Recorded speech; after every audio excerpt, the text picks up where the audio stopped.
back to Tough Blues, your source for all things Everton. I'm Jake Palston, and today I'm doing the Everton news report for Thursday, the 2nd of January.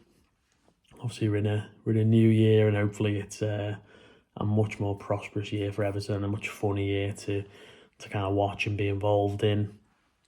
Not one where you sat there thinking, oh, Everton are great at the minute, but how long will it last? Hopefully it's one where Everton can be a lot more steady, much more consistent, just pick up points, get more wins. We need to win more games.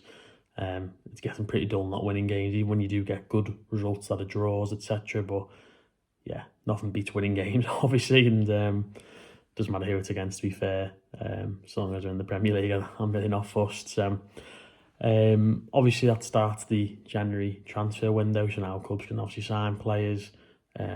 Players who are in the final 6 months of their deal can now look to discuss their contracts with teams abroad, move there upon the expiry of said deal. The likes of CALVERT-LEWIN, Michael Keane, they're going to be hot topics this month in terms of players who are able to do that. Idrissa Gueye, Abdoulaye Doucouré, James Tarkowski, there's loads. I think there's some that people think will definitely sign new deals. The likes of Tarkowski, I'm sure probably will. But the likes of Calvert-Lewin, Keane, Idrissa Gueye, I'm not sure they are guaranteed. It's let's see what happens. But anyway, Everton have not signed a player, I don't believe, over the last 2 Januaries. And I think the sort of inference is that will change this year, given the additional funding available from TFG, assuming that can actually be spent. But the Athletic's headline story today on Everton was that they are interested in Jaden PHILOGENE, one of a few clubs interested. Obviously, in the summer, it looked like it was going to be Everton. I was talking to a Hull fan about him in the summer, and I was super excited about that sign because he looked brilliant for Hull in the Championship. And obviously, you've seen the likes of Jared Bowen, who've done really well in the Championship. I know he's a Hull as well, ironically, but just at market, Everton have just not done enough in over the years, and even when they have, they seemingly have not quite signed the right players, which is a shame. But so many players Everton could have signed have kind of slipped through the fingers, and it's been a big mess. It looked like PHILOGENE was going to come to Everton, then it looked like he was going to go to Ipswich, and I think it maybe went back and forth for a couple of days, and then Villa, who I think had maybe a sort of a first refusal or a not like a buyback, I think it might have been a first refusal, were able to just pick him up and sign. Obviously, he'd been there as a kid as well. They're in the Champions League. It's definitely the better option of the three. But obviously, for Everton to sign a player on loan, they've already used 2 domestic loans, so they would need to either cancel the loan for Jack Harrison. Don't see that happening, or make it permanent. I also don't see that happening. Or the same with Armando Broja. I could see them maybe trying to make that permanent. I don't see them cancelling it, and I'd be very surprised if they did make it permanent. So I think any loans are a complete non-starter until serious momentum is gathered about whether Everton will make one of those lads permanent or move them on. I think making them permanent is definitely more likely, but I don't see Everton cancelling either loans. So let's see. Ran a poll which had 1,857 people in it regarding the potential signing of Jaden PHILOGENE. 68.2% said they would take him, 11.4% said no, and 20.4% said they weren't too fussed. So let's see what happens there, but a lot of moving parts, so I'm not going to hold my breath. Dominic Calvert-Lewin mentioned him earlier. He's been linked to a move to Atalanta.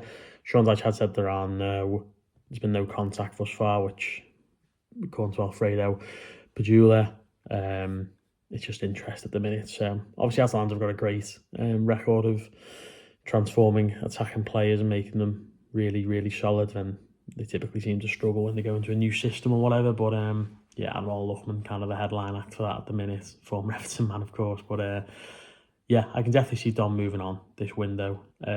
It's just whether the fee is correct. Obviously, it could be a pre-contract, which, as far as I'm aware, Everton have got no say over that. Let's see what happens there. I don't think there'll be too many tiers of Dom moved on because of just how it's gone the last 6 months, in terms of he's not scored too many goals. The last 12 months, really, he's not scored too many goals. Stuff going on with his fiancée last week, which obviously isn't a great look for anyone involved, fans included, to be fair, and he seems reticent to sign a deal. So let's see what happens. Everton have been linked with Kevin Danso, according to Get French Football News. Obviously, was formerly at Southampton on loan. Don't think he played much. He's now been linked to Southampton again and Wolves. Don't see Everton getting enough centre back unless they move one on. And Mail Sports are saying Jacob O'Brien won't leave this January on loan. I think the discourse around O'Brien is the frustration that he didn't play at the start of the season. I thought Michael Keane did okay. Nothing truly spectacular. He scored a great goal at Ipswich, obviously, and scored v Bournemouth. But yeah, I mean, I'm not too fussed about it. I know it's frustrating because you look at other areas of the pitch and you say, we're not great here, we're not great there. But I think there was a good opportunity to sign O'Brien for a good fee. Leon needed money. His stock was high, but I think maybe some clubs thought, well, he's only been on the scene for a year in the top level, so we're not going to splash the 17 million pound. I think it's probably slightly less than that. I think someone said it was sort of 11, 12 million, but I think he's been signed and been told, look, you'll get some minutes this season, but it's going to be next season. Branthwaite will most likely leave, and that will be when you come into the fold. I think that's what Sean likes to do. He likes to sign players who can then be ready-made replacements when others move on, and I've got no issue with it really, to be totally honest with you. I think signing a player now to replace someone next summer is better than having 70, 80 million quid in your pocket and then Leon say, well, you've got loads of money, give us 30 million for him, for example. Pros and cons to every action, of course, but let's see what happens there. In terms of the game on the weekend then, obviously Bournemouth away, tricky game. Everton not got a good record at Bournemouth. Just thinking back to obviously the 3-3 game. We got beat 2-1 there on the Allardyce. We had the 2-1 defeat last season, which was a disaster. Got absolutely battered under Lampard there. There was another one I had. Oh, the 2-2 when we went 2-0 up and had a man sent off. I think we had the man sent off in Charles, and then we went 2-0 up. I mean, how I didn't win that, I'll never know. I believe Bournemouth got a man sent off as well, didn't they? So, yeah, not a fun place. We got beat 3-1 there, didn't we, under Silver? We won there in the FA Cup on the Martinez, I believe.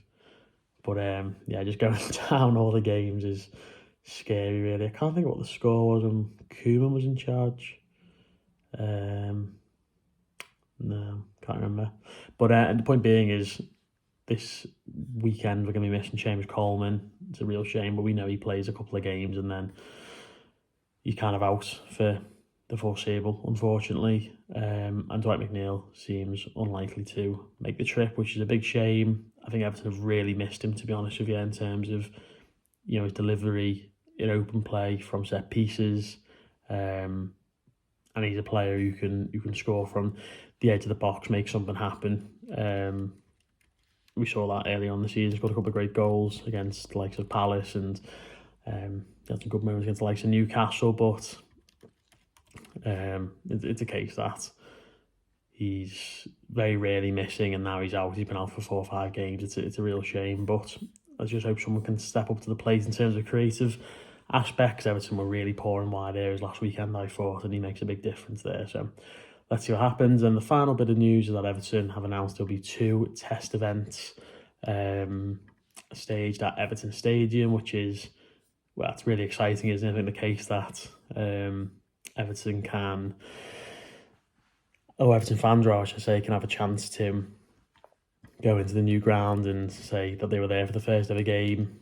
These are friendlies for the under-18s and the 21s, but it does mean Leighton Baines will be the first manager to ever take charge of a game at the new stadium, which I think is brilliant, super exciting, and something I'm really looking forward to. The ballot for that will be open from tomorrow, so that's the 17th of February on a Monday.